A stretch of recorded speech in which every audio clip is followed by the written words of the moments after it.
I wasn't snooping. I wasn't looking for trouble. All I wanted to do was transfer $200 from our savings account to cover the plumber who had just fixed our leaking kitchen sink. That's it. 200 bucks. But when I opened our bank dashboard that morning, I saw an account I had never seen before. A second account, hidden under my husband's name. And when I clicked on it, my stomach dropped. Because every single transaction, thousands of dollars, had one note attached to it. For the kids. Kids that weren't mine.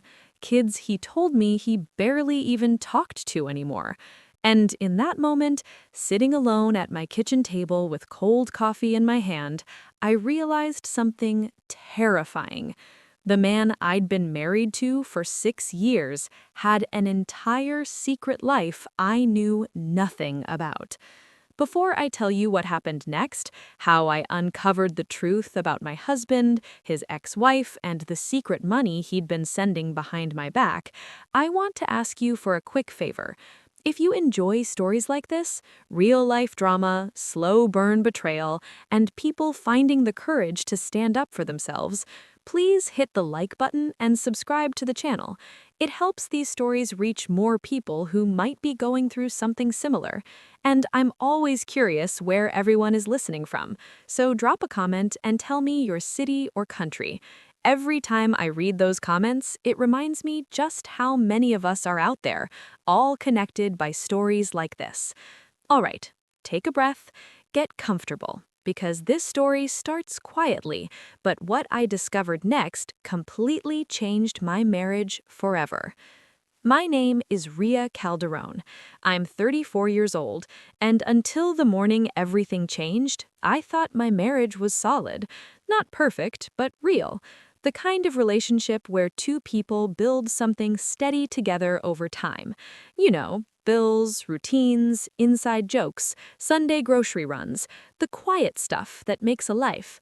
Talon and I lived in a small suburb outside Arona Heights, a quiet Colorado town where nothing dramatic ever really happened.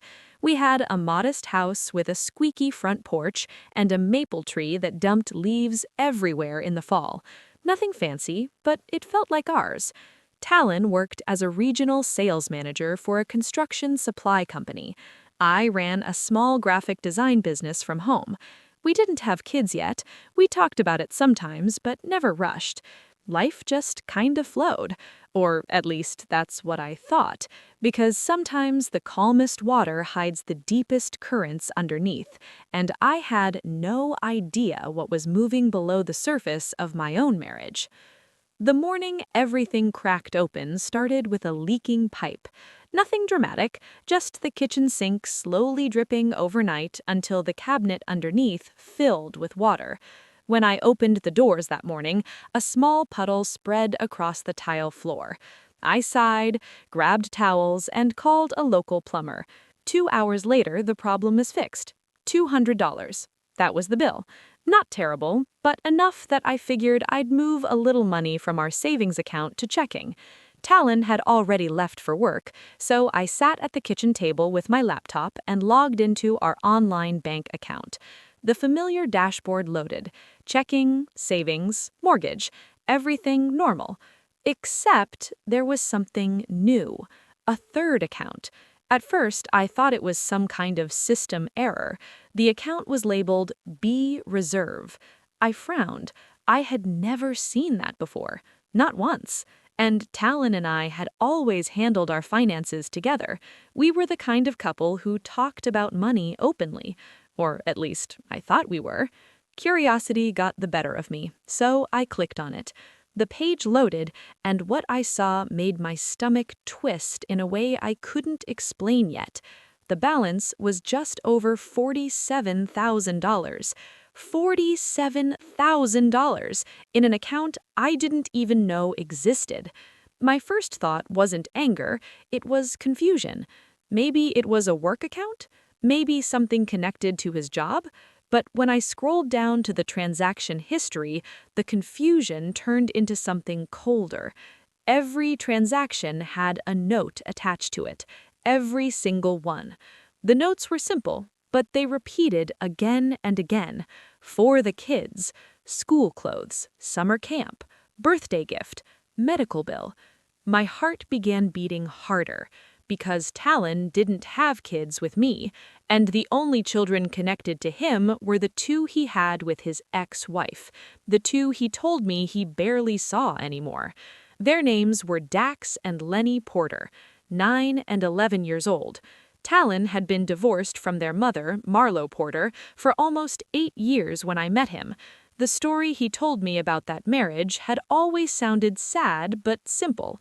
They were young, they fought too much, the divorce was ugly. Marlo moved to another state with the kids, and after a few years, communication faded. At least that's what he told me, because why wouldn't I? He never mentioned sending money, never talked about helping them, never once hinted that he had a separate bank account quietly funneling thousands somewhere else.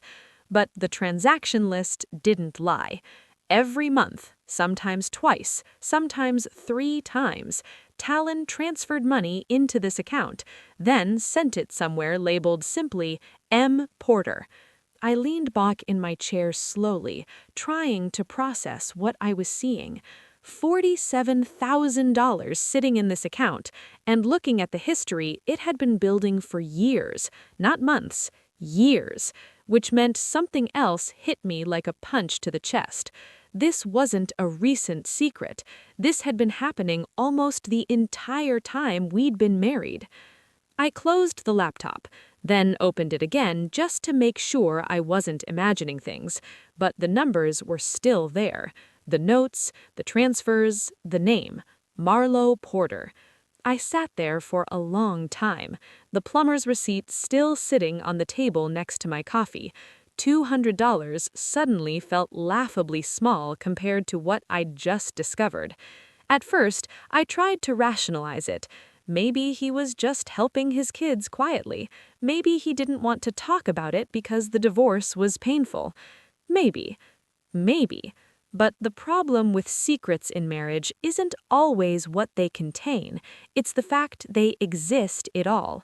Because once you discover one, you start wondering how many more there might be. That evening, Talon came home around 6. Same routine as always. He kicked off his boots by the door and dropped his keys into the ceramic bowl on the counter. "Hey, babe," he said casually. "How was your day?" I watched him for a moment, studying his face, looking for something that might hint at the truth, but he looked exactly the same as he always did, relaxed, normal, completely unaware that I had just stumbled into the biggest secret of our marriage. "The sink is fixed," I said. "Oh, nice. What did the damage end up being?" $200. He nodded. "Not bad." Then he walked over and kissed my cheek like he always did. Casual, familiar. And suddenly the gesture felt different. Not fake, but incomplete. Like there was a whole version of his life that existed somewhere outside the walls of our house. A version I wasn't part of. We ate dinner, watched half an episode of some random Netflix show, talked about nothing important, and the entire time the secret sat between us like a third person at the table. Finally, around 9 that night, I couldn't take it anymore. "Talon." "Yeah?" "Can I ask you something?" He looked over from the couch. "Shoot." I took a breath, then asked the question that would quietly start unraveling everything. "Do you have another bank account?" For just a split second, his face froze. It was subtle, so subtle someone else might have missed it, but I saw it, that tiny flicker of panic before his expression smoothed back into something calm. "Yeah," he said slowly, "just a backup account." "For what?" He shrugged. "Emergency stuff." I studied him carefully. "You never mentioned it." "It's not a big deal." His tone was casual, too casual. I felt something shift inside me. Not anger yet, but awareness. The kind that makes you realize you're standing on the edge of a truth you might not want to hear. "So why are there transfers to Marlo?" The room went very still. Talon didn't speak for a moment. Then he leaned back and rubbed his neck.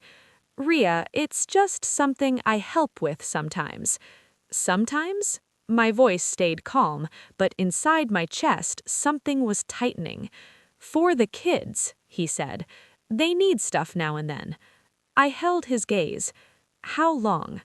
Another pause, then he sighed. A while. How long, Talon? He looked away. Since before we got married. The words landed quietly, but they echoed through my entire body. Before we got married, which meant he'd known about this account, known about these payments, known about this secret, and still walked down the aisle with me without ever saying a word. Why didn't you tell me? I asked softly. His answer came fast, because he had clearly thought about it before. I didn't want it to be a big thing. A big thing? Yeah. He gestured vaguely. You know how messy my divorce was. I just didn't want to drag that drama into our life. I stared at him.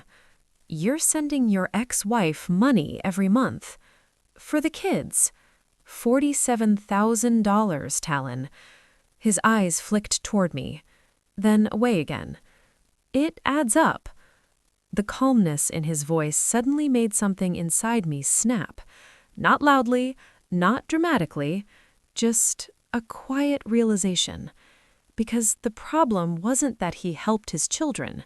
No decent person would ever blame him for that. The problem was something deeper. He had built an entire financial system, a hidden account, years of transfers, and never once trusted me enough to tell me the truth. Which meant the question forming in my mind wasn't about money anymore. It was about trust. And trust, once cracked, has a way of revealing things you never expected. I looked at Talon carefully, and for the first time in 6 years, I wondered what else he wasn't telling me. For the next 2 days, I didn't bring it up again, not once. You'd think discovering a secret bank account your husband had been hiding for years would lead to screaming matches, accusations, slammed doors. But real life isn't always like that. Sometimes the most dangerous moment in a relationship is the quiet one, because that's when someone starts thinking. And I was thinking a lot. Talon went to work every morning like normal. He kissed me goodbye, asked if I needed anything from the grocery store, sent me a meme about a dog wearing sunglasses during his lunch break. If someone watched our marriage from the outside, they would have seen nothing wrong. But inside my head, something had shifted. Because once a secret shows up, you start wondering how deep it goes. On Wednesday afternoon, I opened the bank account again, not out of anger, out of curiosity. The transaction history stretched back almost 6 years, month after month, transfer after transfer. Sometimes $300, sometimes $800, once almost $3,000. And the notes always looked the same, for the kids. But something about it started bothering me, because the pattern didn't look random. It looked organized, structured, planned, which made me wonder something I hadn't considered before. What if this wasn't just Talon helping occasionally? What if this was something bigger? I clicked on the payment details. Most transfers went through a digital payment service, and next to Marlowe's name, there was an email address, m.porter.education@gmail.com. That word stood out immediately.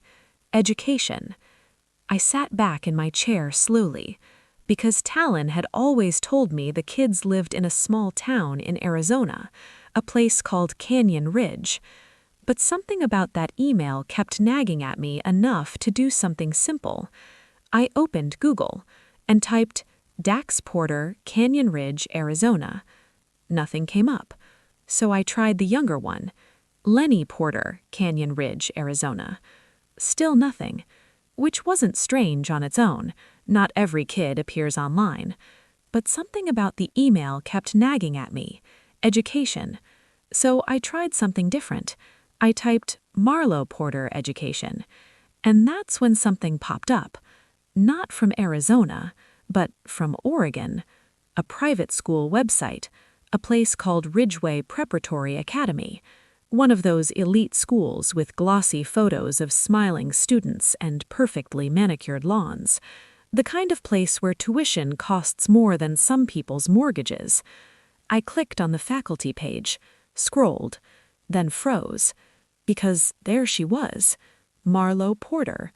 Except the profile said, Marlowe Porter, Director of Student Development. Not struggling single mom, not someone barely getting by. She worked at one of the most expensive private schools in the Pacific Northwest. My pulse started picking up, because something about that didn't add up at all. I clicked another page, Student Life, and that's when I saw them. 2 familiar names. Dax Porter, grade 6, Lenny Porter, grade 4, both listed as students at Ridgeway Prep, which meant something important. They weren't living in some struggling small town. They were attending a $28,000 a year private school. I stared at the screen, trying to process the math. Even if Talon was helping financially, that kind of tuition didn't make sense. Unless he was paying for more than just helping occasionally. I went back to the bank account, scrolled through the history again, then grabbed a notebook and started adding numbers. Transfer after transfer, month after month, year after year. By the time I finished, my hands were shaking slightly, because the total wasn't $47,000. That was just the balance. The actual amount he had sent over the years was closer to $180,000. I stared at the final number, and suddenly the secret bank account didn't feel like generosity anymore. It felt like something else, something structured, something intentional, something permanent.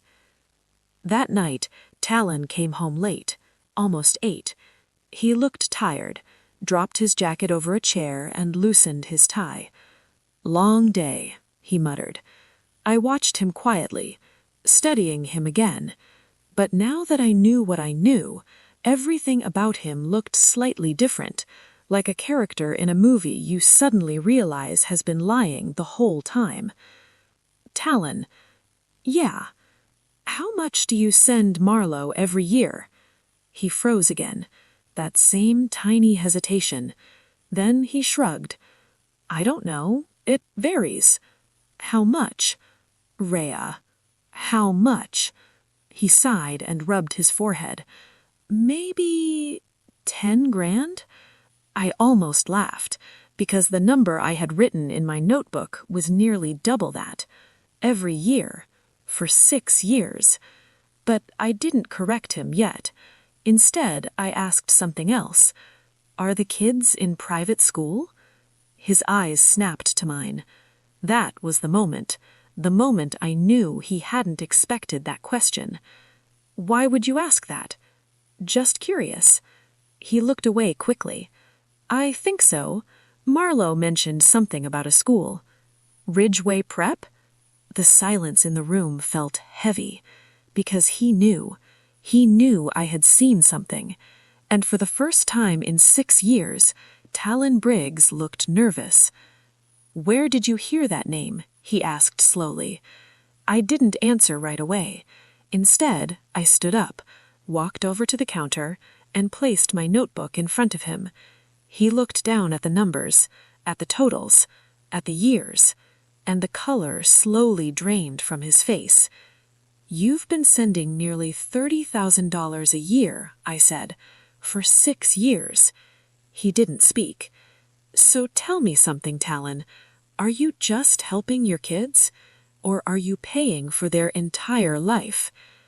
The silence stretched long enough that I'd heard the refrigerator hum in the background. Then finally he whispered something I hadn't expected. "You weren't supposed to find that." Not, "It's not what it looks like." Not, "Let me explain." Just that one sentence, "You weren't supposed to find that." And suddenly the pit in my stomach grew deeper. Because people only say that when the truth is worse than what you already know. "Talon, what aren't you telling me?" He didn't answer. Instead, he walked to the sink and poured himself a glass of water, drank half of it in one gulp, then stared out the window for a long moment. Finally, he said something strange. "Do you remember when I told you the divorce with Marlo was ugly?" "Yes." That wasn't the whole story. I waited, because I could feel it now, the bigger secret, the thing sitting just beneath the surface. "The reason the divorce was ugly," he continued quietly, "is because Marlo threatened something." My chest tightened. What kind of threat? He rubbed his face slowly, then turned to look at me, and when he spoke again, his voice was barely above a whisper. "She said if I didn't help her, she'd tell everyone the truth about what really happened." My mind raced. What truth? Talon hesitated, and in that moment, I realized something terrifying. The secret bank account, the money, the years of silence, none of it was about helping his kids. It was about something else, something he had been trying to keep buried. Finally, he said the words, and the moment they left his mouth, my entire understanding of our marriage shattered. Those kids might not be Mine. The room felt like it tilted slightly. What? Marlo told me years ago, he said quietly. Right before the divorce? She said there was a chance Dax and Lenny weren't actually mine. I stared at him, trying to process what he was saying. And instead of finding out the truth, you paid her? He nodded slowly. She wanted financial support. And if you didn't? He swallowed. She said she'd tell everyone I abandoned kids that might be mine. My heart pounded. So you've been sending money all these years to keep her quiet? Another nod. The realization hit me like a cold wave. This wasn't generosity. It wasn't fatherhood. It was blackmail. And suddenly the secret bank account looked very different. But the question that formed next was even more unsettling. Because if Marlo had been threatening him for years, then why had he never told me? And more importantly, why did I have the feeling there was still one more truth he wasn't saying? Part 3. The Truth. Talon's Biggest Lie. When Talon finished speaking, the room felt strangely quiet. Not the peaceful kind of quiet, the heavy kind. The kind that sits in your chest and makes it hard to breathe. I stood there in the kitchen staring at him, trying to connect the man in front of me with the story he had just told. Blackmail? Threats? A woman forcing him to send money for children that might not even be his. It sounded dramatic, almost unbelievable. And yet, it explained some things. The secret account, the structured payments, the years of silence. But there was still something about it that didn't feel right. Because if someone was threatening you for 6 years, wouldn't you eventually tell the person you were married to? Wouldn't you trust them enough to say something? Talon, I said slowly, why didn't you ever tell me this before? He looked down at the counter. I didn't want to drag you into it. That answer came too quickly, too rehearsed. You didn't want to drag me into it, I repeated quietly. So instead, you hid a 6-figure financial secret from your wife? He rubbed the back of his neck. I was trying to protect you. And there it was, that word people use when they know they've done something wrong. Protect. I felt a strange calm settle over me, because once someone lies long enough, you start hearing the cracks in their explanations, and Talon's story suddenly had a lot of cracks. "So let me get this straight," I said. "Your ex-wife told you the kids might not be yours." "Yes. And instead of getting a DNA test, you just started paying her?" "It wasn't that simple." "Why not?" He hesitated. "She didn't want a test." That answer sat between us for a moment, and the more I thought about it, the less sense it made. Because if Marlo was bluffing, a DNA test would have ended everything immediately. And if the kids actually were his, a test would only confirm what he already believed. Either way, the solution seemed obvious. Unless there was a reason he didn't want the truth.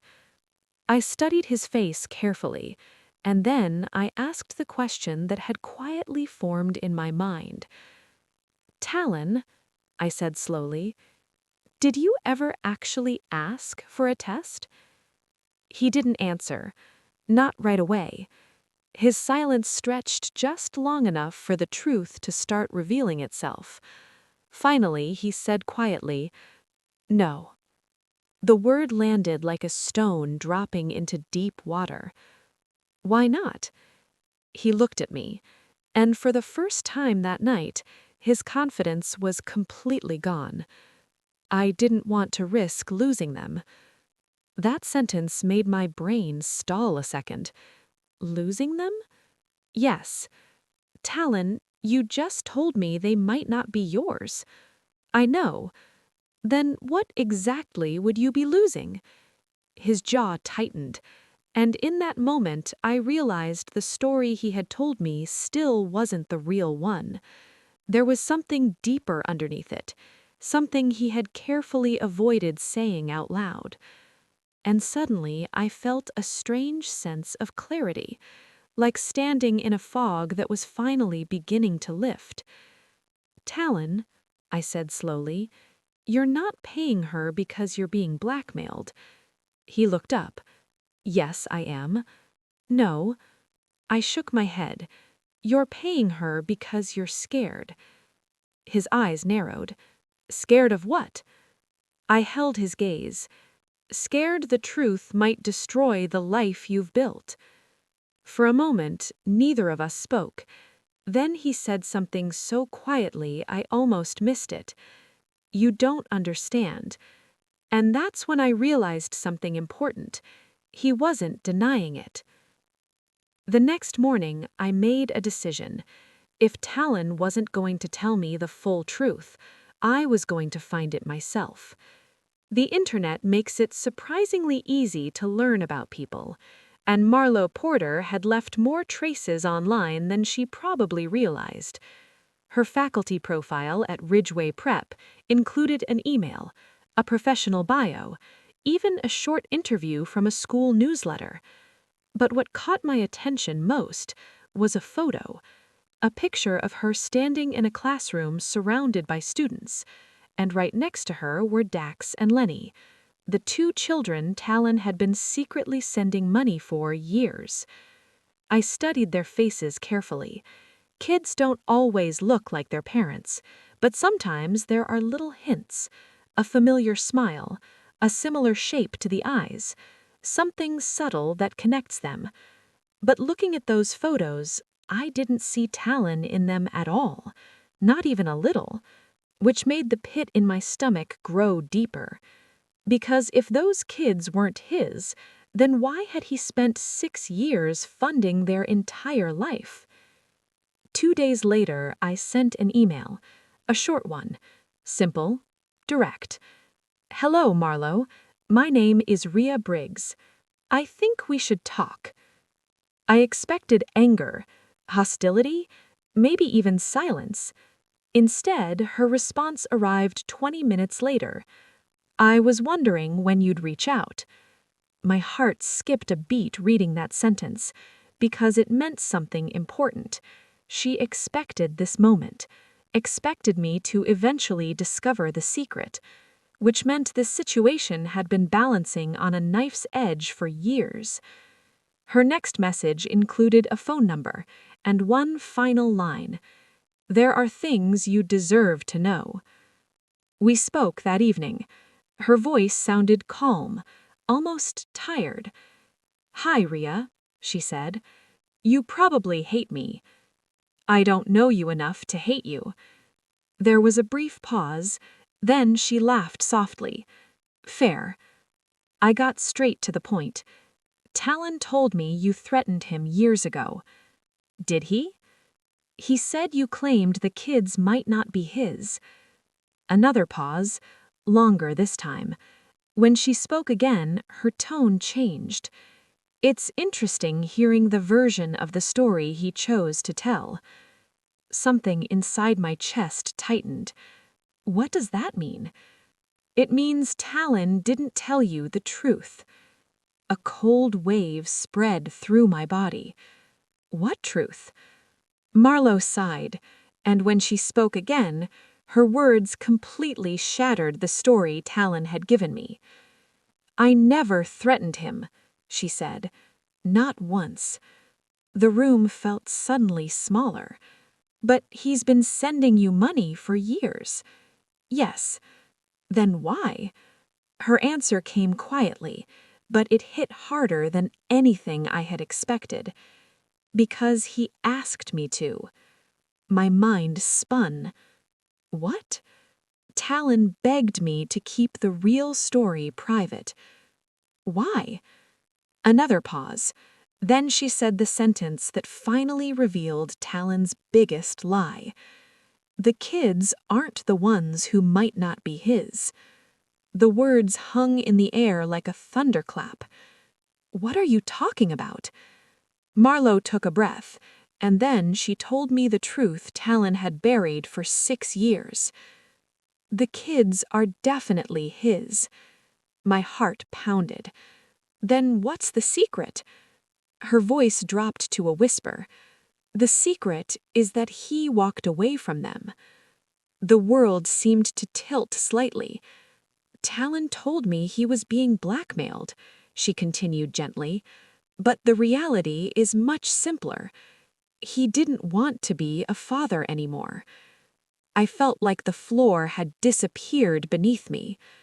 "When we divorced," Marlowe said, "Talon decided he wanted a clean slate. No responsibility, no kids, no reminders of the life we had built." My throat felt tight. He left. He moved states. And for almost 2 years, he barely spoke to them. The silence in my kitchen felt deafening. "But then you came along," she continued gently, "and suddenly he was a different man.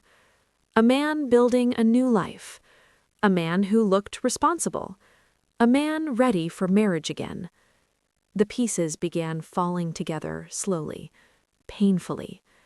"So the money, he sends it because of guilt," she said, "and because he asked me to keep the truth quiet." Quiet about what? Her final answer came softly. "About the fact that your husband abandoned his children." I hung up the phone 20 minutes later, and for a long time, I just sat there staring at the wall, because the man I had married, the man I believed was kind and honorable, had hidden something far worse than a secret bank account. He had hidden who he really was. That night, Talon came home at his usual time, and the moment he saw my face, he knew. "You talked to her," he said quietly. "Yes." His shoulders sagged slightly. "So you know." I nodded slowly. "You didn't tell me the truth." He didn't argue, didn't try to defend himself. Instead, he just said something small and fragile. "I didn't want you to see me differently. But the truth is, some lies change everything, not because they're dramatic, but because they reveal something fundamental about a person's character." "You abandoned your kids," I said. His eyes filled with shame. "I was young. I was overwhelmed." "No," I interrupted gently. "You made a choice." Silence filled the room. Then he whispered, "I tried to fix it." "Money doesn't fix abandonment." The words came out softer than I expected, but they were true, and deep down, he knew it.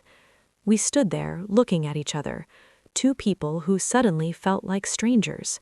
Finally, he asked the question both of us were thinking. What happens now? I thought about it for a long moment, about the past 6 years, about trust, about the version of him I thought I knew, and then I gave him the only honest answer I had. I don't know. Because sometimes the hardest truth in any relationship is realizing you married someone whose real story you never actually knew. The next few weeks felt strangely calm. Talon tried, I'll give him that. He tried to talk more, tried to explain the version of himself that had made those choices years ago. I was scared, he told me one night. I thought if I started over somewhere else, everything would get easier. But it didn't, I said quietly. No. He looked down at his hands. It just followed me. And maybe that was the most honest thing he had said in our entire marriage, because the past always follows you, especially the parts you try to bury. A month later, Talon flew to Oregon, not to see Marlo, to see his kids, for the first time in almost 3 years. He told me before he left, I don't know if they'll even want to talk to me. I didn't say much, because some bridges, once burned, can only be rebuilt by the person who lit the match. He stayed there for 3 days. When he came back, he looked different. Not happier, but humbled. They were taller than I remembered, he said quietly. Dax plays basketball now, and Lenny barely spoke to me. His voice cracked slightly. They have every right not to. I nodded, because he was right. As for me, I spent those weeks thinking about something I hadn't thought about in years. Myself. Who I was. What kind of life I wanted. And whether the marriage I was standing in was built on something real or just a version of the truth Talon had allowed me to see. Those are the kinds of questions no one else can answer for you. Not friends, not family, not strangers on the internet. Only you. One evening, about 2 months after everything came out, Talon and I sat on the back porch together. The same porch where we had spent so many quiet nights over the years. The same porch where our life together had once felt simple. I know I broke your trust, he said finally. I don't expect forgiveness overnight. I looked out at the maple tree in our yard, its leaves beginning to turn orange in the autumn light. I'm not angry anymore, I said. He looked surprised. You're not? No. And that part was true, because anger burns hot, but it doesn't last forever. Eventually, it fades into something quieter, understanding, clarity, and sometimes distance. What are you feeling then? He asked. I thought about the question carefully before answering. A week. He didn't respond. Maybe he didn't fully understand what I meant. But for the first time in a long time, I felt like I could see my life clearly again, not through someone else's version of the truth, but through my own. Some stories end with dramatic choices, divorces, revenge, new beginnings, but real life rarely wraps itself up that neatly. Sometimes the ending of a story is simply a moment of realization. The moment you understand that the person you've been living beside is human, flawed, capable of mistakes you never imagined, and the real question becomes something deeper than anger. It becomes this: can you still build something honest together now that the truth is out? That answer doesn't come in a single moment. It takes time, patience, and a lot of uncomfortable honesty. But one thing I know for certain now is that secrets have a way of surfacing eventually, and when they do, they force you to decide what kind of life you truly want to live. Not the comfortable one, the honest one. Before you go, I want to ask you something. If you were in my position, what would you have done? Would you have stayed and tried to rebuild the trust? Or would you have walked away and started over? Tell me in the comments. There's no right or wrong answer here, but I'd really love to hear your thoughts. Until the next story, take care of yourselves.